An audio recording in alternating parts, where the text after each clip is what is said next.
Good evening and welcome to the Bayou Breakdown. I'm Santiago Rodriguez. And I'm Patricia Caputo. Let's get right into it.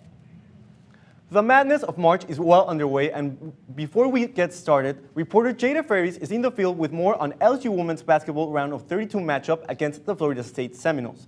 Jada. Santiago, my bracket busted within the first 2 hours of the tournament. How are your brackets holding out? You know, Trish, I had Florida to win it all, so Saturday was a real struggle, but at the end, they won.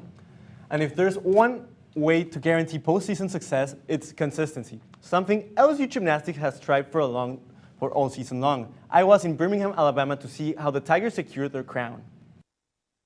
The Tigers now have 6 SEC championship titles. This one came in with some uncertainty during the meet. LSU started strong on uneven bars, beating Oklahoma by .175. 4 Tigers scored above a 9.9. Jay Clark's team had the lowest score during the second rotation, but still led by .75. Sierra Ballard, Kylie Cohen, and Kaylin Chio scored a 9.85, while Connor McLean, Haley Bryant, and Aaliyah Finnegan finished strong with a 9.9 or above. By the third rotation, things shifted, as Florida put an impressive performance on uneven bars, taking first place away from LSU for the first time. The Tigers had great floor routines led by Haley Bryant, Kaylin Chio, and Amari Drayton, who scored a 9.95. The pressure was on for the last rotation. LSU gymnasts were aware that they had to be nearly perfect in vault to win. They came in as the best vault team in the nation, led by Kaylin Chio, also #1 vaulter in college gymnastics. Haley Bryant, Lexi Size, Aaliyah Finnegan, and Kaylin Chio scored above a 9.9 to secure the crown for the Tigers.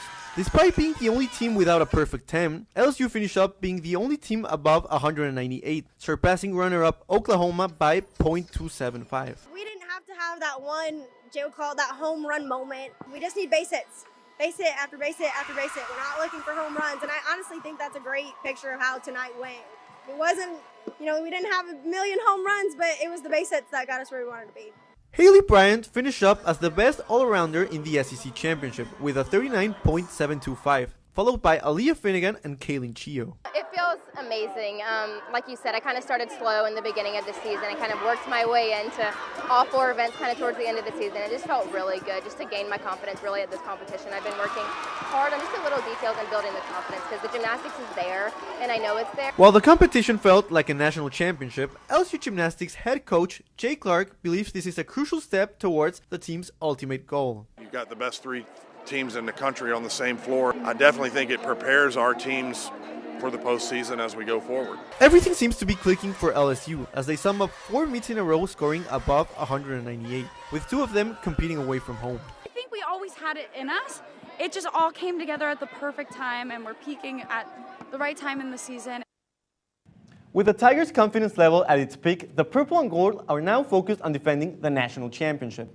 That journey starts in University Park, Pennsylvania against Michigan State, Kentucky, and Arkansas. Well, our journey here in the Bayou Breakdown is just starting as well. And next at 5, we take a look at how Tiger baseball and softball handled their first SEC road trips of the season. On Tuesday, LSU softball had better luck on the road this weekend, taking a 2-1 series win over the number 13 Georgia Bulldogs. The Tigers were aiming for the sweep, winning their first 2 games 5-3 and 10-2. But they couldn't get the job done on Sunday, with pitcher Sidney Person giving up 9 runs on 8 hits with a little over 3 innings. The run rule loss is LSU's first in play conference and snaps their 14-winning streak. The team will look to get their mojo back tomorrow night in Lafayette as they take on the Cajuns. Santiago, it's still very early in the conference schedule, and the first 2 weekends have produced some positive results overall. Yeah, Trish, it'll be interesting to see how they'll adjust to the strength of the SECs and other teams looking to make the College World Series. Speaking of postseason play, after the break, Tiger TV's Christian Gladney is in the studio to talk about the biggest upsets from the second round of the men's NCAA tournament. Let's get featured on Tiger TV. That's all for now. I'm Patricia Caputo. And I'm Santiago Rodriguez. Have a great night.